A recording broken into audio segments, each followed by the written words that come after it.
আসসালামু আলাইকুম। আমাদের অনেকেরই নেটিভ রাউটার আছে। এই নেটিভ রাউটারটা কিভাবে আপনারা রিসেট করবেন আজকে এই ভিডিওর মাধ্যমে আমি টু জেড দেখানোর চেষ্টা করব যে আপনারা কোনো ঝামেলা ছাড়াই নির্দ্বিধায় আপনাদের নেটিভ রাউটারটি কিভাবে রিসেট করবেন এবং সঠিক নিয়মে কিভাবে আবার সেটা কানেক্ট করবেন। তাহলে চলুন আজকে এই ভিডিওর মাধ্যমে আপনাদের দেখিয়ে দেবো কিভাবে নেটিভ রাউটারটা রিসেট করবেন।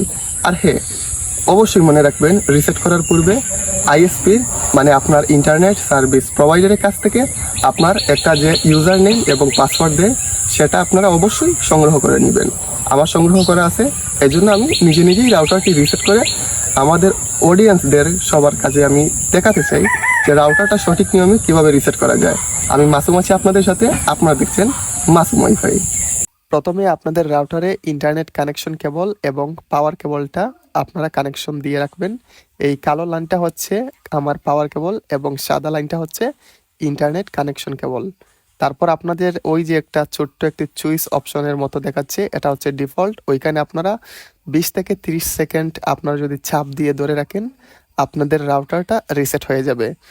আপনারা দেখতে পাচ্ছেন সকল লাইটগুলো, আমি এখন চাপ ধরে ধরে রাখবো 20 থেকে 30 সেকেন্ড, সকল লাইটগুলো নিবে আবার জ্বলে উঠবে। তখন আমরা বুঝতে পারবো যে আমাদের রাউটারটি রিসেট হয়েছে। আপনারা কি করবেন, আপনারা আমি যেইভাবে আপনাদের দেখিয়ে দিচ্ছি আপনারা ঠিক সেই রকম এইরকম ধরে রাখবেন 20 থেকে আনুমানিক 30 সেকেন্ড।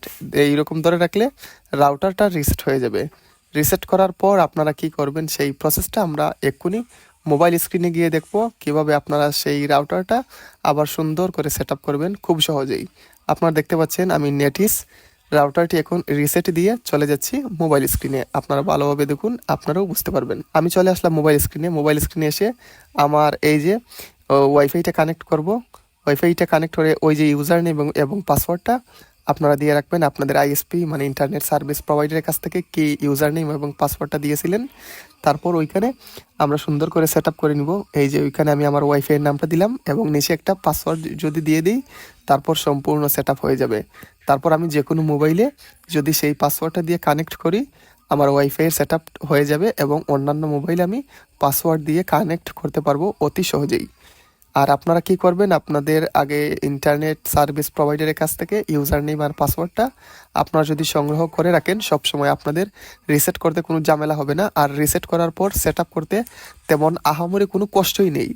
আপনারা নতুন অবস্থায় একটু কঠিন হতে পারে কিংবা একটু কষ্টকর হতে পারে, সেটা যদি একটু ভিডিও আপনারা মনোযোগ সহকারে দেখুন এবং আপনার যদি কাজটা একটু মনোযোগ সহকারে করেন আশা করি এইরকম আমি যেভাবে সঠিক নিয়মে কানেক্ট দিয়েছি আপনারাও এইরকম কানেক্ট দিতে পারবেন। আশা করি আপনাদেরও কোনো সমস্যা হবে না।